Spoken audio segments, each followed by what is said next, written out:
Times news channel देख रहे आप सभी दर्शकों का बहुत बहुत स्वागत है। मैं हूं रमनदीप कौर। इस वक्त की बड़ी खबर आ रही है प्रयागराज से। क्या है पूरा मामला, देखने के लिए बने रहिए हमारे साथ। संगम नगरी प्रयागराज में योगी सरकार के आदेश के बाद स्कूल खुल गए हैं, मगर स्कूल ने पूरे चाक चौबंद रखे हैं। व्यवस्था और सोशल डिस्टेंसिंग से लेकर हैंड सैनिटाइज़र, मास्क, सारी व्यवस्थाएं रखी गई हैं स्कूलों में। और हमने इसका जायज़ा भी लिया तो हकीकत सामने आई, जहां सोशल डिस्टेंसिंग पर बैठाना और सारी व्यवस्थाएं की गई। मगर अभिभावकों का कहना था कि स्कूल अभी और नहीं खुलना चाहिए था, क्योंकि छोटे बच्चे वो मासूम, उन्हें क्या मालूम किस तरह से बैठना खाना पीना है। और परिजनों का ये भी कहना था कि स्कूल से लिखाया जा रहा है कि सारी जिम्मेदारी हमारी होगी। जब हमारी सारी जिम्मेदारी होगी तो स्कूल की फिर क्या जिम्मेदारी होगी। कि जो भी सरकारी निर्देश है उनका पूरी तरह पालन किया गया है। स्कूल में हर कक्षाएं सैनिटाइज की जाती हैं। स्कूल में ऑक्सीमीटर, डिजिटल थर्मामीटर आदि और बच्चों के हाथ धोने पर्याप्त व्यवस्था है, जैसे साबुन है, सैनिटाइजर है, ये सारी चीज़ें उपलब्ध हैं। मेरे हिसाब से तो बच्चों को स्कूल नहीं खोलना चाहिए था, छोटे बच्चों को खास तौर पे, क्योंकि उनको तो अभी इतनी नॉलेज नहीं ना कि कैसे क्या कब क्या खाना है, कैसे क्या करना है। आप अपने बच्चों को स्कूल भेज रही हैं? नहीं, अभी तो नहीं भेज रहे फिलहाल। स्कूल तो खोल दिए हैं 1 से 5 तक, आदेश तो कर दिया है, लेकिन अगर स्कूल में उस तरह सुविधाएं अगर मिल जाएँ बच्चों को, जैसे कि गाइडलाइन के नियम के अनुसार होता है कि बच्चे मतलब दूरी बैठाए जाएँ, सैनिटाइज़र दिया जाए, मास्क अवेलेबल कराया जाए, या गार्जियन खुद भी अपने से मतलब खुद भेजेगा। लेकिन पहले ये सरकार से ज़्यादा क्वेश्चन है कि जो उन्होंने जो मतलब कॉलेज वाले जो फॉर्मेलिटीज़ करा रहे हैं, उसमें ये लिखा हुआ है कि सारी जिम्मेदारी हमारी होगी, मतलब गार्जियन की होगी, कुछ भी होता है बच्चों के साथ। तो स्कूल वालों की जिम्मेदारी क्या है उनको कुछ नियम होने चाहिए। तो क्या आपको लगता है कि सरकार ने सही फैसला लिया है? मेरे हिसाब से सर सरकार ने को 1 महीना और देना चाहिए, क्योंकि तीसरी लहर जिस हिसाब से सरकार कह रही है आ रही है, तो सरकार को 1 महीना और कम से कम सितंबर तक तो फिलहाल लॉकडाउन रखना चाहिए स्कूल के लिए। संगम नगरी Prayagraj street light phase wiring और कई उपकेंद्र के ओवरलोड फीडरों के लोड कम करने के लिए बिजली विभाग बुधवार यानी आज कार्य शुरू करेगा। इसके लिए आधे शहर की सुबह 11 बजे से लेकर दोपहर 3 बजे तक बिजली आपूर्ति बंद रहेगी। इसके लिए बिजली विभाग ने पूरी तैयारी कर ली है। साथ ही मरम्मतकरण कार्य को लेकर लगे अधिकारी और कर्मचारी विशेष निर्देश दिए गए हैं। Kalyani Devi Kareli, Karela Bagh power house, Daraganj, Rambagh, fort road, Gaughat, Baksi Bandh, Allahpur, Bairana, Keedganj, Mohammad Ali park, new Khusro Bagh, old Khusro Bagh, Awas Vikas, Naini, TCL, NIC, Divya, Indalpur, Arail, Someshwar Nath, cotton mill, Trivenipuram, Nai Jhusi, Ustarpur, Gohana, jail road उपकेंद्र से होने वाली बिजली आपूर्ति 1 सितंबर से 30 सितंबर तक दिन में 4 घंटे बंद रहेगी। बिजली विभाग ने सुबह 11 बजे से दोपहर 3 बजे तक इसका समय निर्धारित किया है। इस दौरान स्ट्रीट लाइटों का कनेक्शन अलग से किया जाएगा। साथ ही नैनी, करेला बाग, कल्याणी देवी, रामबाग आदि उपकेंद्रों में जो ओवरलोड फीडर हैं उसका लोड नए फीडर पर बांटा जाएगा, ताकि आए दिन तकनीकी गड़बड़ी के कारण प्रभावित होने वाली आपूर्ति समाप्त की जा सके। कुमार सक्सेना दियासी अमिनता के अनुसार स्ट्रीट लाइट, फेज वायरिंग, अन्य कार्यों के 4 घंटे बिजली सप्लाई बंद की जाए। प्रयागराज में हो रही बिजली की समस्या को देखते हुए बिजली विभाग द्वारा अब शहर में और आउटर एरिया में भी बिजली की मरम्मत का कार्य शुरू कराया जा रहा है, जिसको देखते हुए सुबह 11 बजे से दिन में 3 बजे तक बिजली सेवा बाधित रहेगी और ये 1 सितंबर से 30 सितंबर तक कार्य चलेगा। आदिवासी अभियंता भविष्य कुमार ने बताया है कि जिन फीडरों पर पहले काम हो जाएगा वहाँ पर बिजली सेवा आपूर्ति शुरू भी कर दी जाएगी, मगर ये कार्य नैनी, करैली, कई अन्य उपकेंद्रों पर चलेगा। संगम नगरी प्रयागराज में बीते दिनों अटाले पर रहने वाले तालिब के परिवार को पीडीए ने घर से बेघर कर दिया था, क्योंकि उनका पैसा जमा न होने के कारण पीडीए ने सामान उनका बाहर कर दिया था, जिसके बाद मीडिया ने खबर प्रमुखता से दिखाई थी और जिसके बाद उनकी मदद के लिए कई लोग आगे आए और साथ ही मंत्री सिद्धार्थ नाथ ने भी हाथ बढ़ाया था, जिसके बाद लोगों की मदद से और लोगों के पैसे देने से उनका घर वापस हुआ है और उन्होंने अपने मकान की आज रजिस्ट्री कराकर वापस अपने घर पहुंच गए हैं। इस बात को लेकर हॉकी प्लेयर तालिब के पिता शाह आलम ने खुशी जताई है और साथ ही मीडिया का धन्यवाद भी दिया है कि उनका मीडिया और लोगों की मदद से घर वापस मिल गया है। आज वो बेघर होने से बच गए। ये सुनाते हैं क्या कहना है हॉकी प्लेयर तालिब के पिता शाह आलम का और उनके भाई का। हमारे मकान की रजिस्ट्री हो गई है और हम तमाम मीडिया वालों को हम शुक्रगुजार हैं और जिन लोगों ने भी ताउन किया है, चाहे जिस हिसाब से हमारे मोहल्ले वाले हो या बाहर वाले हैं या कोई भी हो, आप लोगों की मदद से, तो हम उन सब लोगों का तहे दिल से हम उनका शुक्रिया अदा करते हैं कि आप लोगों की मदद से और अल्लाह के रहम करम से, उनकी मेहरबानी से आज हम अपने घर में आ गए हैं और बिल्कुल सुकून से हैं और कोई हमको परेशानी नहीं है। पैसा भी हमने जमा कर दिया, हमको कोई परेशानी नहीं है, हमको शुक्र नहीं। हम तहे दिल से लोगों को शुक्रगुजार खुशी महसूस कर रहे हैं। लगता है कि हमको नई ज़िंदगी मिल गई हो। जो शख्स आएगा पैसा कैसे जमा करेंगे, अब उस तरह से बाहर निकल कर रहने का कोई ठिकाना भी नहीं है हमारे पास कहीं, और कोई मकान तो है नहीं। ये कि यही मकान का हमारे सहारा था, लेकिन ये कि अल्लाह ताला का रहम करम है, उसकी मेहरबानी है और हम तमाम लोगों को शुक्रगुजार हैं जिन लोगों ने हमारी मदद। अच्छा लग रहा है घर में वापस आकर। 8 दिन तक घर से बाहर थे तो दोबारा घर में आके बहुत अच्छा लग रहा है। संगम नगरी प्रयागराज में अब कांग्रेस के द्वारा वार्ड अध्यक्ष चुनाव चल रहा है, जिसके बाद अब 80 वार्डों में वार्ड अध्यक्ष चुने जाने के बाद 4 तारीख को प्रियंका गांधी द्वारा ऑनलाइन ट्रेनिंग चलाई जाएगी, जिसमें ट्रेनिंग प्रशिक्षण में लोगों को किस तरह से भ्रष्टाचार और चुनाव को लेकर प्रशिक्षित किया जाएगा और किस तरह से उनको ट्रेनिंग दी जाएगी। आइए जानते हैं क्या कहना है इस मामले में कांग्रेस नेता इरशादुल्लाह का। आज जो पूरे शहर के अंदर 80 वार्ड है, 80 वार्ड के अंदर वार्ड अध्यक्ष का चुनाव हो रहा है और जिस तरीके से उन वार्ड अध्यक्ष जब चुन कर आएंगे तो उनको प्रियंका गांधी जो है 4 तारीख को अपने ट्रेनिंग सेंटर के अंदर उनको संबोधित करेंगे, उनको बताएंगे कि किस तरीके से बीजेपी पर पर हमला किया जाए, किस तरीके से उनके भ्रष्टाचार को उजागर किया जाए, किस तरीके से उनकी नाकामियों को उजागर किया जाए। इसके लिए पूरी ट्रेनिंग के साथ ये पूरा इलाहाबाद के कांग्रेस पूरी तरीके से तैयार हो चुका है। अब उनके जवाब उनको हमलावर जवाब देगी कि जिस तरीके से वो जो पूरी तरीके से ये फेल हो चुकी सरकार, उस पर ये हमला करने के लिए माननीय प्रियंका गांधी हम सबको ट्रेनिंग देंगे। जितने भी शहर के पदाधिकारी हैं और जो जिले के पदाधिकारी, ये तमाम लोगों को ट्रेनिंग देंगी और ये 4 तारीख को ट्रेनिंग होने जा रही है। उसके बाद जो है पूरी नई तरीके से कांग्रेस रोड पर उतर कर इनको मुंह तोड़ जवाब देगी और हमलावर तौर से इनको पर हमला करेगी। इरशादुल्लाह। संगम नगरी प्रयागराज भारत सरकार के महिला एवं बाल विकास मंत्रालय खाद्य पोषण बोर्ड द्वारा राष्ट्रीय पोषण सप्ताह शुरू किया गया है। इस पर मुख्य उद्देश्य बेहतर स्वास्थ्य के लिए पोषण के महत्व जागरूकता बढ़ाना है। इस पर जब हमने महिलाओं से जानने की कोशिश की कि आप अपने बच्चों का और अपना स्वास्थ्य डॉक्टर से सलाह लेती, तो उनका कहना था कि हम लोग डॉक्टर से सलाह लेते हैं और कोविड गाइडलाइन के लिए डॉक्टर जो निर्देशित करता है उसके तहत अपना और बच्चों का पूरा ध्यान रखते हैं। उसी के हिसाब से हम पौष्टिक आहार भी लेते हैं। आइए सुनाते हैं क्या कहना है लोगों का। जी हाँ, मैं सलाह लेती हूँ। इनको देखते हुए जो डॉक्टर सलाह देते हैं उसका खान पान का ध्यान पूरी सुरक्षा के साथ मैं करती हूँ। हम लोग बच्चों को डॉक्टर से सलाह लेते हैं। कोविड-19 को देखते हुए हम लोग अपने बच्चों को डॉक्टर के पास ले जाते हैं और जो डॉक्टर बोलते हैं वैसे ही हम लोग बच्चों को सफाई से उनके पोषण पालन का ध्यान रखते हैं। जी, डॉक्टर से सलाह हम लोग इस कोरोना काल में बड़ी सावधानी पूर्वक लेते हैं। जैसा डॉक्टर कहते हैं, डॉक्टर की सलाह के अनुसार हम लोग इस कोविड काल में बड़ी ही सावधानी पूर्वक अपना और अपने स्वास्थ्य का ख्याल रखते हैं। इस महामारी में हम अपने बच्चों के स्वास्थ्य का ध्यान डॉक्टर की सलाह के अनुसार करते हैं। जो वो खान पान के लिए कहते हैं उसी अनुसार हम लोग बच्चों का ध्यान बड़ी सावधानी पूर्वक से रखते हैं। क्या नाम है आपका? क्षमा।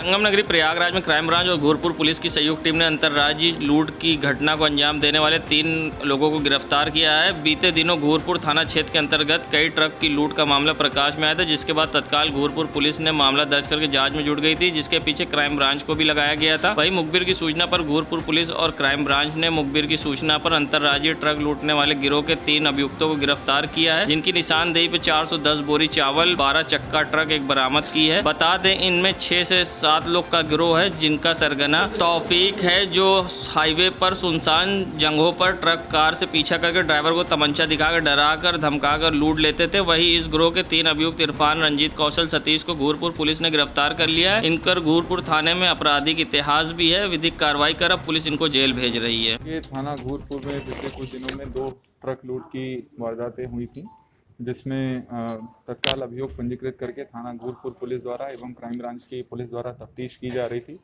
आज इन्हें परेड मैदान से मौके से गिरफ्तार किया गया है। ये लोग जनरली जो ट्रक पे खाद्य पदार्थ लदे रहते थे उनको अपना निशाना बनाते थे और हाईवे पर जब वो निर्जन स्थान पर आ जाते थे और एक 4 पहिया गाड़ी से उन्हें ओवरटेक करके और तमंचा दिखा करके इनको लूट लेते थे।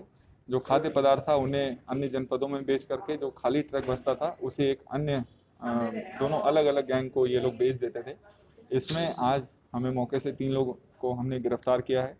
इस गैंग में अन्य करीब 5-6 और सदस्य हैं जिनके बारे में तस्दीक कर लिया गया है और बहुत जल्द उन्हें भी गिरफ्तार करके उनके विरुद्ध भी प्रभावी विधिक कार्रवाई की जाएगी। जो हमारे वांछित अभियुक्त हैं और इनका जो मेन गैंग का जो सरगना है तौफीक, ये थाना जनपद जौनपुर से ये पहले भी जेल जा चुके हैं। वहाँ पे इन्होंने कई वारदातें की हैं। जो जनपद प्रयागराज में अन्य किसी घटनाओं में अगर ये वांछित होंगे उसकी अभी छानबीन की जा रही है। बहुत जल्द सभी लोग प्रयागराज के चौक घंटाघर पूरे प्रदेश में प्रसिद्ध है। यहाँ पर मार्केट में सामान सस्ते और अच्छे रेट में मिलता है। चौक की पहचान यहाँ स्थित घंटाघर से भी जानी जाती है। पिछले वर्ष महापौर अभिलाषा नंदी गुप्ता के प्रयास से कंपनी को ठेका देकर इस घंटाघर की घड़ी को सही कराया गया था और घंटा भी ठीक कराया गया था। घंटाघर की घड़ी की आवाज़ 1 किलोमीटर दूर तक सुनी जा सकती है, लेकिन 2 दिनों से ये फिर खराब पड़ा है। बीच में फिर खराब हुआ था जिसके बाद सही हुआ था और बीच में स्पीकर की भी आवाज़ किरकिरा रही थी जिसको सही किया गया था। फिर भी उसके बाद ये घंटाघर फिर से बंद पड़ा है। बार बार सही कराया जाता है जिसके बाद सही से सही ना बनाने के कारण फिर ये बंद पड़ जा रहा है, जिससे व्यापारियों को समय का पता नहीं चल पाता। चौक के व्यापारी आशा लगाए बैठे कब महापौर फिर से इस घंटाघर के ऊपर नजर जाएगी और ये घड़ी सही होगी, मगर उनके अंदर एक ये भी परेशानी नजर आई कि कहीं ना कहीं बार बार बनवाने के बाद भी ये खराब हो रहा है। इसके किसी सही कंपनी से सुधार कराया जाए जिसके बाद ये हमेशा के लिए सही चले। आई सुनाते क्या कहना है व्यापार मंडल के लोगों का। प्रयागराज चौक जो इलाहाबाद की दिल की धड़कन, शान जान, ऐतिहासिक घंटाघर यहाँ पर है जो कि बार बार ख़राब हुआ जा रहा है। 2 बार 3 बार इसको व्यापारी मरम्मत करा चुके हैं। अभी हाल में ही ख़राब हो गया था ये, इसको महापौर जी ने सही कराया, फिर ये ख़राब हो गया है। कोई जिम्मेदार अधिकारी इसको बनवाने की कृपा करें। चौक उद्योग व्यापार मंडल अध्यक्ष मुसाफिर। संगम नगरी प्रयागराज के ये चौक घंटाघर से जॉनसनगंज वाले जाने वाले सबसे व्यस्त इलाका है, जहां पर आप देख सकते हैं किस तरह से सड़क किनारे अवैध पार्किंग में बाइक खड़ी है, जबकि ये नो पार्किंग जोन है। उसके बावजूद यहां बाइक खड़ी रहती हैं और लंबा जाम लगता है। मगर सबसे बड़ी बात, नगर निगम के द्वारा आज यहाँ पर कार्रवाई करके कुछ गाड़ियाँ भी उठाई गई, मगर दुकानदारों की माने तो उनका कहना था खाना पूर्ति करके 1-2 गाड़ियां ले जाई जाती है और नो पार्किंग में गाड़ियां खड़ी रहती हैं और सिर्फ वसूली के नाम पर चालान होता है और चालान करने के बाद यहां से पुलिस चली जाती है। ना गाड़ी किसी तरह से लगती रहती है और पार्किंग की वजह से जाम होता है। चौक में पूरा घंटाघर से लेके चौक तक पूरी गाड़ी का अंबार लगा रहता है और फुटपाथ भी लोग गाड़ी खड़ी कर देते हैं, जिससे आवागमन बाधित होता है और पुलिस और ट्रैफिक वाले कार्रवाई के नाम पे पैसा वसूल करके चले जाते हैं और कोई कार्रवाई नहीं करते हैं। कई चालान के नाम पे फोटो खींचते हैं और पैसा वसूल के चले जाते हैं। संगम नगरी प्रयागराज, जहां पूर्व सीएम अखिलेश यादव भदोही के रानीगंज में छात्रों को संबोधित करेंगे, वहीं आज सपा के अल्पसंख्यक नेता वजीर खान ने यहां के छात्रों से अपील करी कि ज़्यादा से ज़्यादा की तादाद में भदोही पहुँचें और उनको सुने और एक नई राजनीति की शुरुआत करें। आई सुनाते हैं क्या कहना है सपा नेता वजीर खां का। हिंदुस्तान की राजनीति के महानायक और उत्तर प्रदेश के पूर्व मुख्यमंत्री, समाजवादी पार्टी के राष्ट्रीय अध्यक्ष भदोही जिले में जंगीगंज में शिक्षक सभा के सम्मेलन को संबोधित करने आ रहे हैं। हम तमाम शिक्षकों से अनुरोध करेंगे कि 5 तारीख को वो भदोही पहुंचकर हिंदुस्तान के शानदार नेता के विचारों को सुने, क्योंकि शिक्षक एक ऐसा विभाग है, एक ऐसी सोच है जो इस देश की फिरकाप्रस्त ताकतों को सबक सिखाने का काम कर सकता है। उसी श्रृंखला में हमारे नेता अखिलेश यादव जी 5 तारीख को भदोई के जंगीगंज में शिक्षक सभा के विशाल सम्मेलन में तशरीफ ला रहे हैं। मैं अनुरोध करता हूँ लोगों से, शिक्षकों से, सामाजिक न्याय के पक्षधरों से, सामाजिक सोच वालों से कि 5 तारीख को हमारे नेता अखिलेश यादव के विचारों को सुनने के लिए भदोई जिले की जंगीगंज के क्षेत्र में पहुंचने का काम करें। कितने लोग जाएंगे सर? बहुत भारी संख्या में। पूरा प्रदेश इस वक्त भारतीय जनता पार्टी की सरकार को पलटना चाहता है और नौजवान, किसान, शिक्षक सभी लोगों के मन में यह है कि हम अखिलेश यादव के विचारों को सुने, इसलिए कि भारतीय राजनीति में देश की सबसे बड़ी प्रदेश में आज सिर्फ अखिलेश यादव, मुलायम सिंह यादव, समाजवादी पार्टी एक ऐसी पार्टी है जो इस देश की फिरकाप्रस्त ताकतों को खत्म करना चाहती है और समाजवादी आंदोलन के विचारधाराओं को फैलाकर गरीब किसान के चेहरे पर नुकसान देखना चाहती है। संगम नगरी प्रयागराज में देर रात एसएसपी प्रयागराज ने 3 थाना अध्यक्षों को इधर से उधर किया, तो वहीं एक उप निरीक्षक को जनहित में बेहतर कार्य के लिए थाना दिया। बता दें, प्रयागराज एसएसपी सर्वश्रेष्ठ त्रिपाठी द्वारा उप निरीक्षक दिनेश कुमार मिश्रा को पुलिस लाइन से, थाना अध्यक्ष अतर सुइया, उप निरीक्षक ब्रजेश सिंह को थाना अध्यक्ष करैली से थाना अध्यक्ष शंकरगढ़, उप निरीक्षक धीरेन्द्र सिंह को चौकी प्रभारी कटरा थाना कर्नलगंज से थाना अध्यक्ष उतराव, उप निरीक्षक अनुराग शर्मा को प्रभारी नगर पूर्व एसओजी अपराध शाखा से थाना अध्यक्ष करैली बनाया है। बेहतर पुलिसिंग और कानून व्यवस्था को चुस्त दुरुस्त रखने के लिए जनहित में उठाए गए ये कदम। संगम नगरी प्रयागराज की सड़कों पर एक बार फिर पुलिस नियम कानून की धज्जियां उड़ाते दिखाई दी। गाड़ी की नंबर प्लेट पर नंबर भी साफ नहीं था और हेलमेट सर की जगह गाड़ी पर लटका हुआ था। शायद लगाना ज़रूरी नहीं समझा, क्योंकि सारे नियम कानून आम जनता के लिए होते हैं। अब इन पर किस तरह की कार्रवाई होगी ये तो बात की बात है, मगर बाइक 112 पर पेट्रोलिंग करते हुए 2 सिपाही नजर आए, न सर पर हेलमेट था। शायद इनको नियम कानून पालन करना ज़रूरी नहीं है। संगम नगरी प्रयागराज में शहर दक्षिणी के पूर्व विधायक व समाजवादी पार्टी के नेता हाजी परवेज अहमद ने प्रयागराज स्थित अपने आवास पर जिला कौशाम्बी के हाजी उवैस हसन को समाजवादी पार्टी के राष्ट्रीय सचिव लोहिया वानी नियुक्त होने पर फूलमाला पहनाकर स्वागत किया। साथ ही प्रदेश सचिव अल्पसंख्यक सभा के महबूब उस्मानी, विधानसभा अध्यक्ष मोहम्मद गौस, विधानसभा सचिव सेक्टर प्रभारी नदीम अली, महासचिव पिछड़ा प्रकोष्ठ अर्जुन कुशवाहा, इमरान खान ने फूलमाला पहनाकर स्वागत किया।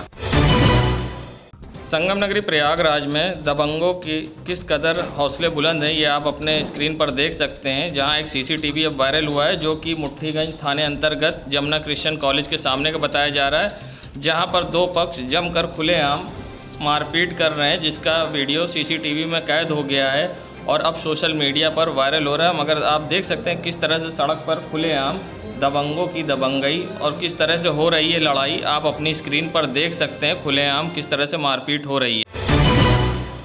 लाखों रुपए से लगाई गई एलईडी यहां बंद है, और जबकि यातायात नियम को जागरूक करने के लिए लोगों को यहां लगाई गई थी।